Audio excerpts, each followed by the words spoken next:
Welcome to this deep dive.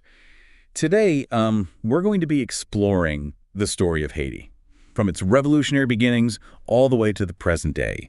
You've given us quite a treasure trove of sources here. Excerpts from books, historical accounts, even first-hand observations, which is amazing. I'm excited to see what we uncover. It's going to be a fascinating journey, that's for sure. You know, Haiti's history is so much more than just dates and facts on a timeline. It's really a tapestry woven from the struggles and the triumphs of its people, and their resilience in the face of really extraordinary challenges is truly inspiring. All right, well, I'm ready to dive in. Let's start with Haiti's fight for independence. You know, the declaration itself is just remarkable. It really is. The Declaration of Independence in 1804, it was so much more than a political act. It was a powerful cry against the horrors of slavery. Yeah, and I was particularly struck by Boisson-Tonnerre's words in the Declaration. He talks about using a white man's skin for parchment and his blood for ink. Such a visceral image, isn't it? And it really captures the intensity of the moment. It certainly does, yeah. It speaks to the depth of their determination to finally break free.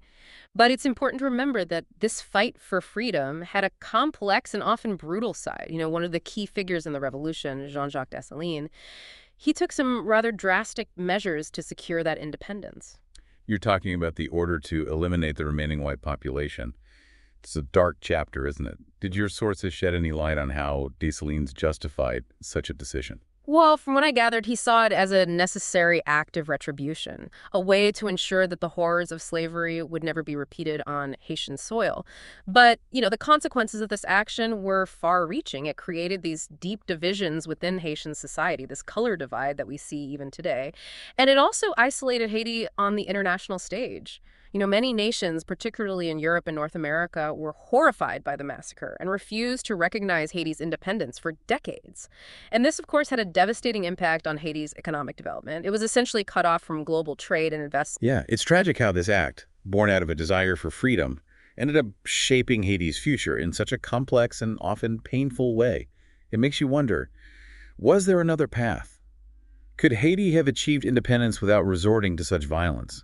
That's a question historians continue to debate to this day. It's impossible to know for sure what might have been. But one thing is certain. The Haitian Revolution remains a pivotal moment in world history. It was the first successful slave revolt that led to the creation of an independent black nation. It shattered the myth of white supremacy, and it inspired abolitionist movements all around the world. Absolutely. Moving on, let's talk about the U.S. occupation, which lasted from 1915 to 1934. This seems like a period filled with contradictions. It certainly was, yeah. On the surface, the U.S. intervention did bring about some improvements, things like infrastructure and public health, but beneath the surface, it really exacerbated Haiti's existing social and economic problems. Yeah, the sources mentioned that the U.S. basically took control of Haiti's finances, even transferring the entire gold reserve of the central bank to New York.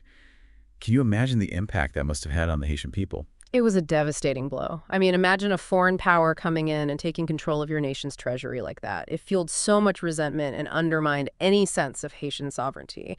And, you know, this act, along with other policies implemented during the occupation, just reinforced that color divide that Dessalines' actions had helped to create. The U.S. often favored lighter-skinned Haitians in positions of power, further marginalizing the black majority. So while there might have been some progress on the surface, it sounds like the occupation deepened existing divisions and actually created new problems as well. Exactly. And it's crucial to understand that the occupation also had a profound impact on Haitian identity. It fueled both black consciousness and nationalism, this desire to reclaim their nation and forge their own destiny. And this desire for change leads us right into the next chapter, the rise and fall of the Duvaliers.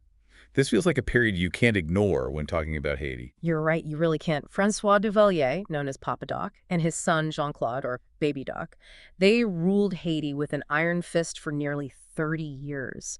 They used violence and fear to just silence any opposition. It was a dark era in Haitian history. The Tonton-Macoutes, Papa Doc's infamous secret police, were particularly brutal. They were notorious for their cruelty, yeah.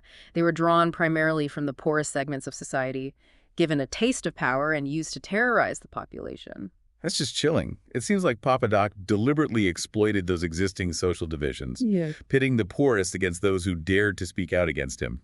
What a tragic irony. It was a calculated strategy to maintain control. The Tonton-Macoutes' reign of terror just shattered any sense of community trust and left deep scars on Haitian society. After enduring such a long period of oppression, I can only imagine the sense of relief when the Duvaliers finally fell from power in 1986. But was it truly a new dawn for Haiti? Unfortunately, no, it wasn't. The end of the Duvalier regime didn't bring the stability and prosperity that many had hoped for. Haiti entered a period of political turmoil and instability, a cycle that, sadly, continues to this day. It's almost as if the nation couldn't catch a break. And then, to make matters worse, there was Aristide's rise to power. His story is such a fascinating study in contrasts. Aristide's trajectory is definitely complex, yeah. A former priest, he rose to power on a wave of popular support. People saw him as a champion of the poor and a symbol of hope for a better future. But his presidency was marked by both genuine attempts at social reform and a concerning slide towards authoritarianism. The sources mention some rather unsavory characters that he surrounded himself with, figures like René Civil and Annette Anne Auguste, who had some dark rumors swirling around them. Did you find any information about how these figures might have influenced Aristide's decisions? It's difficult to say for certain. What's clear is that Aristide's inner circle became increasingly intertwined with elements of Haiti's criminal underworld. This raised serious concerns about corruption and the erosion of democratic principles. His eventual ouster in 2004 left a huge power vacuum, didn't it? Yes, it did. And unfortunately, armed gangs were quick to fill that void.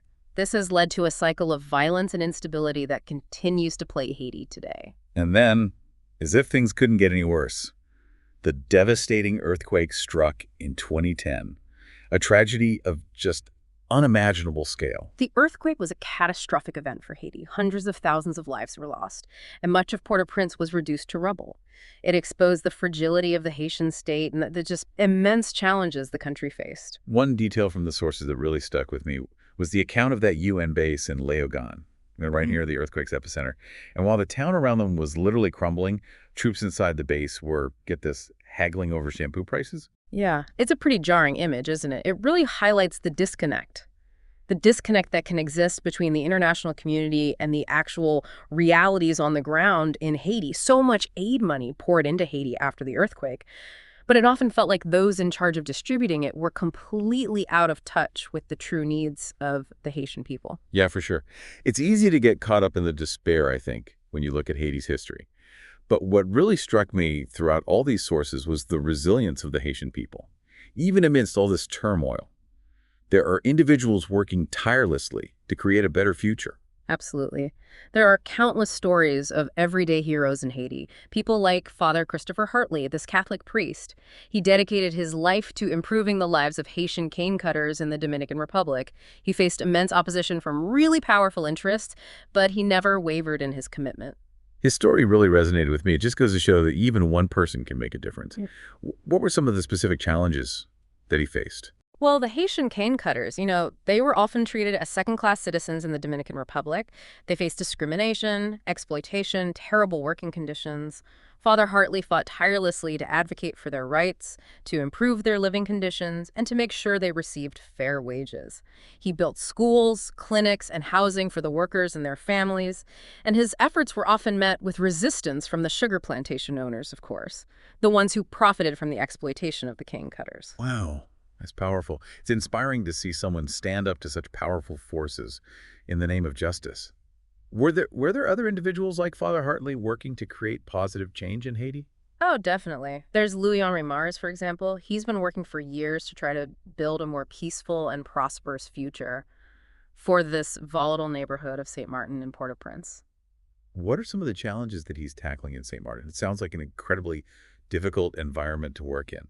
It is. It really is. St. Martin is plagued by gang violence, poverty, and just this lack of opportunity. Louis-Henri Mars has been focusing on grassroots initiatives, empowering residents to take ownership of their community. He's helped to establish community centers, vocational training programs, even conflict resolution initiatives.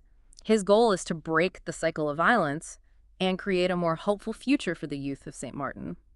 It's clear that the Haitian people are not defined by the challenges they face. There's this incredible spirit of resilience and determination to create a better future. But when we look at the big picture, where does Haiti stand today? What are the most pressing issues facing the nation right now? Haiti remains at a crossroads. While there's this deep desire for change, for a break from these cycles of poverty, violence, and political instability, there are also these powerful forces that benefit from the status quo. A constant push and pull between hope and despair, it seems like. Yeah. Yeah, that's a good way to put it. There are certainly positive developments. The economy is showing some signs of growth, albeit slowly. There's a vibrant arts and culture scene that's gaining international recognition. And there's a younger generation that's increasingly engaged in civic life, demanding accountability and transparency from their leaders. So there is a sense that things could get better. But what are the biggest obstacles standing in the way of progress? Well, I'd say one of the most critical issues is the lack of accountability and this pervasive culture of impunity. Too often, those responsible for corruption and violence escape justice. And this creates this climate of fear and undermines the rule of law. It's like a wound that never gets to heal properly. Exactly. That wound festers, breeding more violence and preventing any real progress. Another crucial factor is the need for sustainable development. For too long, Haiti has been reliant on these short-term aid projects that haven't really addressed the underlying systemic issues. What Haiti needs is investment in long-term solutions that empower local communities and build self-reliance. And we've seen how international involvement in Haiti has often been a double-edged sword. How can we ensure that future interventions are truly beneficial and don't just repeat the mistakes of the past? That's the million-dollar question. International involvement is definitely necessary, but it needs to be reimagined. It needs to shift from this top-down approach to a more collaborative model that prioritizes Haitian needs and respects Haitian sovereignty. It needs to move beyond short-term aid and focus on supporting Haitian-led initiatives that promote sustainable development and empower those local communities. You mentioned earlier the energy and passion of Haiti's younger generation. Do you see them as a driving force for change? Absolutely. Haiti has a young and very dynamic population that's tech-savvy. They're connected to the global community and hungry for change. They're increasingly using their voices to demand a better future for their country. They're organizing protests, engaging in online activism, and creating innovative solutions to the challenges facing their communities. That's encouraging to hear. It sounds like there's a real sense of hope and possibility emanating from this younger generation. But what role can the older generation play in supporting this movement for change? That's an important question. The older generation, they hold a wealth of knowledge, experience, and wisdom. They need to be willing to mentor and support the younger generation, to share their insights and help them navigate the complexities of Haitian society.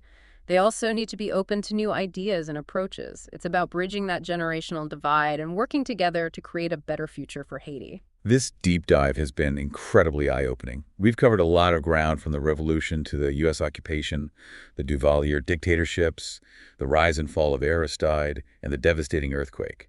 But amidst all of this, what stands out most to you? What's the key message you want our listener to take away from this exploration of Haitian history? I think the most important takeaway is that Haiti's story is one of immense complexity. It's a story shaped by colonialism, slavery, political upheaval, and natural disasters. But it's also a story of resilience, creativity, and the enduring human spirit. It's a reminder that even in the face of overwhelming challenges, hope can persist. Exactly. And I think it's crucial to remember that Haiti's future depends on breaking free from these cycles, the cycles of impunity, corruption, and violence. This requires building strong institutions, investing in sustainable development, and empowering those local communities. And it sounds like reimagining international involvement is also critical. It needs to move beyond self-interest and truly prioritize the needs of the Haitian people. You got it. Ultimately, Haiti's future is in the hands of Haitians, but the international community has a responsibility to support those efforts in a way that is genuinely beneficial and respects Haitian sovereignty.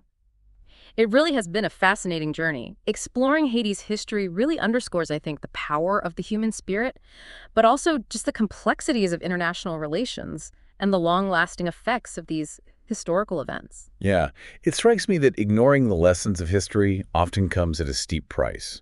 And not just for Haiti, but really for the world.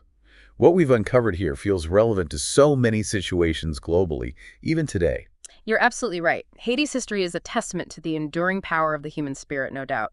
But it's also a cautionary tale about the dangers of exploitation, political manipulation, and the failure to address these deep systemic issues. Those are, sadly, universal themes. If you had to pick one thing Just one thing that you think our listeners should really hold on to from all of this, what would it be? Oh, that's a tough one. It's difficult to choose just one. But if I had to, I'd say it's this. Haiti's story, despite all the tragedies and the setbacks, is ultimately a story of hope. It's a testament to the resilience of the human spirit, the power of community, and that unwavering belief in a better future. I love that. Because while Haiti's history has been marked by so much pain and struggle, it's also filled with incredible acts of courage, resilience, and creativity. And that, I think, gives me hope for the future. Me too. And it's important to remember that real lasting change has to come from within. Sustainable solutions have to be rooted in Haitian culture, Haitian knowledge, and Haitian leadership. The international community can and should play a supporting role. But ultimately, Haitians are the architects of their own destiny. So as we wrap up this deep dive, what's the one question you think our listeners should be asking themselves right now? Something that'll help them connect Haiti's past to its future? Okay, how about this? Considering what we've explored today about Haiti's past, what can each of us do, in our own way, to support a more just and equitable future for Haiti?